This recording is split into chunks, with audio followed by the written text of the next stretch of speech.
வணக்கம். நாம் கருப்பு நாய் என்பது பைரவர், அதாவது காவல் தெய்வம் பைரவர்.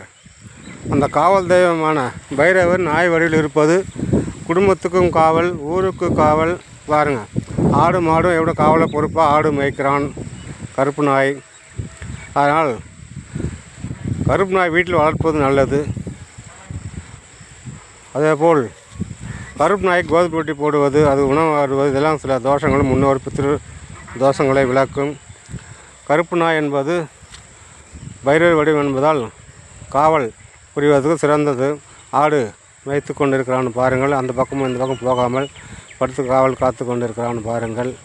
அதனால் கருப்பு நாய் என்பதே உங்களுக்கு ஒரு சிறந்த ஒரு நன்மையை பயக்கும்.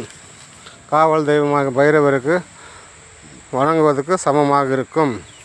ஆகவே ஆடு மாடு வளர்த்து கொண்டிருப்பவர்கள் வீட்டில் கருப்பு நாய் வளர்ப்பது மிக மிக சிறந்தது. ஸோ உங்களுடைய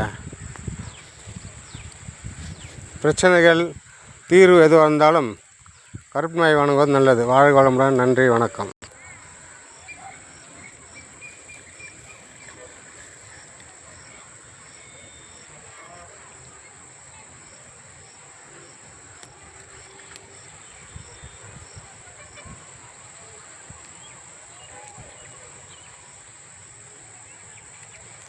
ஆடு மேய்க்கும் பைரவர், கருப்பு நாயான பைரவர் பார் ஆட்டுக்கு பக்கத்துணையாக கூடவே இருக்கிறான், காவல் புரிகிறான், ஆடு மேய்க்கிறான்.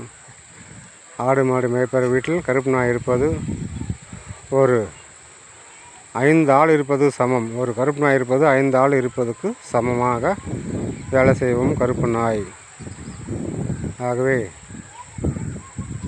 நீங்கள் முடிந்த அளவு கருப்பு நாய் வளர்ப்பது மிக மிக சிறப்பு. விவசாயிகளுக்கு ஒரு பொருத்தமான அனிமல் தான் இந்த கருப்பு நாய். பொதுவாக நாயில சிறப்பு தான், அதில் ஸ்பெஷலிஸ்ட் என்னன்னா கருப்பு நாய் பைரவர்.